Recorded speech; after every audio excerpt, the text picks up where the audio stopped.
Lisa stands on a sleek yacht gliding across the waters of Milan, radiant and carefree. A few moments later, she's at a glamorous fashion show beside her husband Peter and their daughter Abigail. It's soon clear that Lisa isn't just a spectator. She's the creator. Every model on the runway wears shoes designed by her. After the show, the trio heads backstage to the model's dressing room.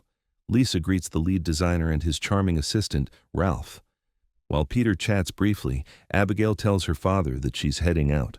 Her husband, George, is waiting. She kisses her mother goodbye and leaves with a smile. Ralph, a loyal friend and colleague, tries to persuade Lisa not to retire from fashion, insisting her career is still thriving. But Lisa's mind is made up. She says it's time to step away, that she finally feels at peace with the decision. Peter soon joins them, and Lisa introduces him to Ralph. Peter gives a polite nod, then gently tells his wife, "I'll meet you at the restaurant to celebrate." Later that night, Lisa walks into an elegant Milan restaurant where Peter is waiting. The mood is intimate and relaxed. He compliments her shoe designs but admits he's never liked her boss, or Ralph. As they browse the menu, he mentions the restaurant's reputation for having the best fish in Milan. Between bites and laughter, we learn that Lisa often travels there for business deals with luxury boutiques. Then, a rare moment of vulnerability, Lisa asks, "Have you ever thought about being with another woman?" Peter looks surprised but calm. "No," he says softly. "I've spent more than half my life with you. My love for you never faded. I never needed anyone else." Lisa smiles and replies, "I love you too. If I didn't, I would have left long ago." Days later, Lisa announces she's flying back to Milan to finalize accounts with clients. Peter helps her pack before she leaves, unaware this trip will change everything. 9 months later, the once happy house feels empty. Peter gathers Lisa's clothes into boxes, his face cold and weary. Abigail arrives unexpectedly and catches him sorting through her mother's belongings. "I don't want to see these clothes again," he mutters, handing them to her. "We're the same size," she says quietly, "but I can't wear them." As he continues packing, Peter finds Lisa's phone and slips it into his desk drawer. Abigail then gives him a folded note. "Mom asked me to give you this." Peter opens it. Just 2 words, Lake Como. That night, a voicemail appears on Lisa's phone. Peter hesitates, then presses play. A man's voice fills the room, warm, intimate. "I miss you. I haven't heard your voice in so long." The message cuts off, but the damage is done. Peter sits frozen, disbelief washing over him. Could Lisa have been seeing someone else? He tries to sleep but can't. Late at night, he returns to her office and opens her laptop. At first, he scrolls through family photos, vacations, birthdays, ordinary happiness, until one file stands out. It's labeled Love. When he tries to open it, a password prompt appears. He types guess after guess. Nothing works. He keeps browsing and then, pictures from Milan's last fashion show. Lisa and Ralph together, smiling, standing close. Something in their posture feels too familiar. Suddenly, an email notification pops up from Ralph. Peter opens it, heart pounding. Ralph's words are raw and passionate. "I miss our time together. Leave everything behind and come to me. Let's bring back what we had." Peter stares at the screen in silence. The next morning, he storms into the fashion house and confronts Ralph. "Were you involved with my wife?" he demands. Ralph shakes his head. "No," he says calmly, "but I wish I had been. You were never right for her. I don't even know why she married you." Before Peter can react, the fashion house owner steps in. "Lisa had someone in her life," she admits, "but it wasn't Ralph. I don't know who it was." Peter walks out, shattered. He goes to see Abigail and tells her everything he discovered, but she refuses to believe it. "I won't let you talk about Mom like that," she says angrily. She makes him a guest room, but that night, Peter slips out. Back home, he sends an email reply to Ralph. "The woman you loved no longer exists." Then he hits send.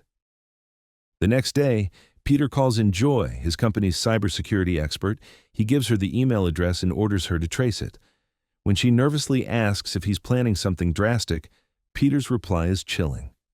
I plan to kill him. She laughs uneasily, thinking it's a joke, and agrees to find the data. That evening, another email arrives, from Ralph again. Love doesn't end, it reads. There are too many memories between us. He ends the message with a line that crushes Peter completely. I'm so happy you replied. Peter's eyes widen.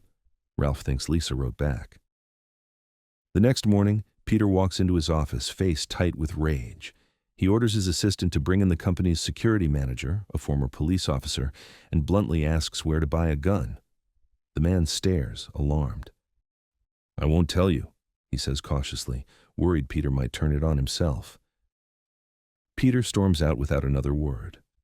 That night he sits before Lisa's laptop again. One more try. He types Lake Co, and the file unlocks. His heart sinks as hundreds of photos flood the screen. Lisa and another man together in Milan. They're at restaurants, walking by the lake, sharing hotel rooms. Every image radiates intimacy. Peter's chest tightens. The betrayal feels endless. At that moment, Joy's message pops up with the traced details. The man's name is Ralph Cortez, 36 years old, living in Milan on 36th Street. Peter wastes no time. He books a flight and hotel immediately. When he arrives in Milan, he goes straight to the building address. The gate is locked. He waits, lurking near the door, until a resident exits. Before it shuts, Peter slips inside. He searches for Ralph's name on the mailboxes. Nothing. He creeps upstairs, hiding near a corner, waiting. Eventually, Ralph appears, casually leaving the apartment. Peter follows him through narrow streets until Ralph enters a small cafe. Inside, Ralph sits in the chess corner, lost in thought. Peter watches from a distance, studying his every move, burning the man's face into memory. Meanwhile, back home, Abigail grows worried when her father doesn't answer calls. Peter sits in his hotel later that night, flipping through Lisa's photos again.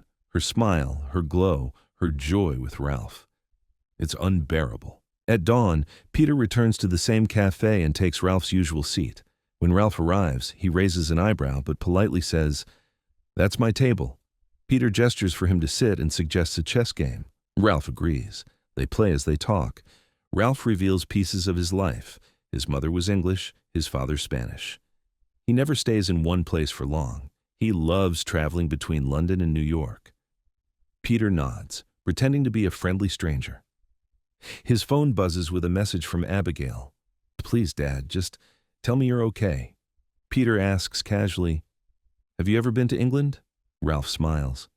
"Yes, Cambridge. Met a woman there once, though we met in Milan. She was a shoe designer. Beautiful.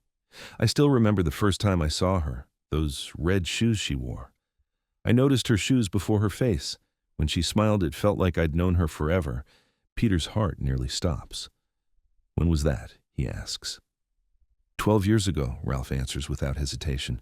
Peter's world shatters in silence. His wife's affair hadn't been recent. It had lasted for years. Yet he hides his pain, asking, "When did you last see her?" "About 9 months ago," Ralph says with a soft smile. "But I know I'll see her again soon." Back in London, Abigail and George visit Peter's house but find it empty.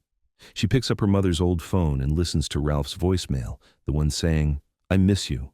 Shock floods her. Maybe her father had been right all along. The next day, Peter and Ralph meet for another chess game. Peter asks if Lisa used to visit Milan often. Ralph nods and tells him about the shoe factory.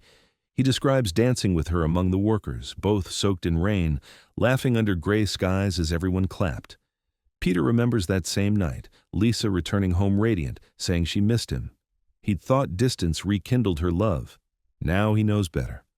The following morning, they meet at a museum. Peter asks if Ralph ever married. Ralph chuckles. "Marriage? Number.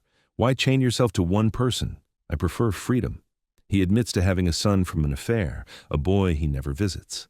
Then he asks Peter, "What about you?" Peter replies, "I've been married 25 years.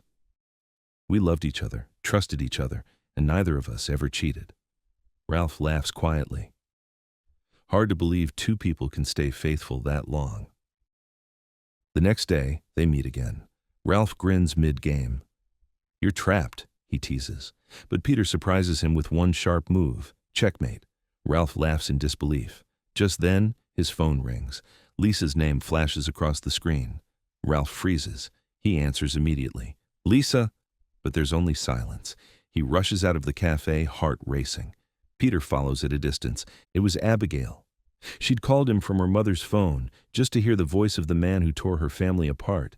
She hangs up, crying. But for Ralph, hope is reborn. He believes Lisa might still be alive. Later, Abigail finds out her father's in Milan. She travels there, determined to stop him. Meanwhile, Ralph meets Peter again, giddy. "She called me," he says. "Lisa. She's the most beautiful woman I've ever known. She made me feel something no one else could." His words make Peter's fists clench. Ralph goes on, unaware. "When she left, I knew she was the only one I truly loved." Peter loses control for a second, his eyes darkening. Ralph mistakes it for frustration over the chess game. "Relax," he says, chuckling. "It's just a game." A creditor enters the cafe, demanding money from Ralph. Ralph panics and runs. Peter quietly pays the debt and follows him outside, only to be stopped by Abigail. "Dad, stop," she pleads. She admits she called Ralph. Peter nods, confessing, "I've been playing chess with him, watching him. He's pathetic, a coward." He brings her to his hotel, shows her the photos, the emails, everything. Tears fill Abigail's eyes. Peter's voice trembles. What did I do wrong? Why wasn't I enough? How could she choose him? His rage peaks. "I want to kill him," he mutters. And yes, I was the one replying to his messages, pretending to be Lisa.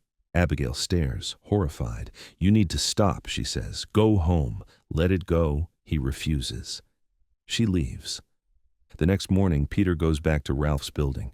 He hears movement downstairs and finds Ralph in the janitor's room, dressed in worn clothes.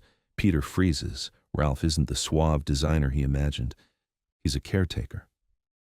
Ralph smiles awkwardly, showing Peter a small turtle he found at the entrance.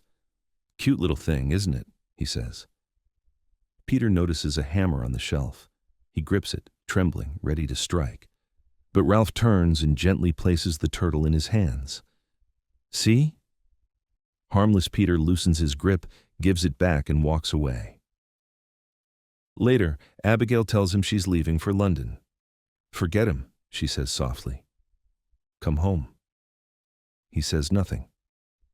That night, Peter sends Ralph another message pretending to be Lisa. "Meet me at our old place, Friday 8 p.m., Lake Como." Ralph beams with excitement, calling Peter to invite him for dinner the next day. Peter agrees, knowing exactly what's coming. He borrows keys to an empty apartment in Ralph's building. The next evening, he visits Ralph, who's packing for the trip. Ralph mentions needing money for the hotel. Peter hands him cash, watching silently as Ralph dreams of reunion. Friday night arrives. Ralph enters the elegant restaurant by Lake Como, only to freeze. Peter is waiting at the table. "I'm Lisa's husband," Peter says quietly. "She died of cancer 9 months ago." Ralph's face drains of color. We flash back, Lisa in a hospital bed, frail and fading. The doctor tells Peter she refused treatment. She didn't want her body disfigured. Back in the present, Ralph murmurs, "She did the right thing. She wanted to stay beautiful." Peter's anger explodes. "Beautiful? That beauty killed her." Flashback again. Lisa smiling weakly, telling Peter she'd been happy all her life. He'd asked her to write down one place she loved. The next day, she wrote Lake Como and handed it to Abigail to give her father after she was gone. Back in the restaurant, Ralph asks, "How did you find out?" Peter says, "I found the photos. The folder called Love. I read every message. I was the one replying at the end." Ralph smirks bitterly. "Maybe you got your revenge. But she loved me. She was happy with me. I gave her something you never could." He adjusts his suit. "And thanks for the money. It bought this and a room here. I can't repay you, but I'll never forget the taste of your wife's love." Peter stands silent and broken, then walks away. We see Lisa's final moments, her hand in Peter's, Abigail crying beside her. The room fills with quiet grief. Later, Peter returns home to Cambridge. Weeks pass. He calls Abigail to meet him in London. When she arrives, she learns he's invited Ralph and everyone from Lisa's fashion circle for a dinner honoring her memory. Peter stands before them and introduces Ralph calmly. "This is my wife's friend. Tonight, we celebrate the life of Lisa." Abigail joins him, proud of her father's grace. In the closing scene, father and daughter wait at a train station bound for Cambridge. Peter looks at her and says softly, "Ralph isn't worth our revenge." The train doors close, fade out.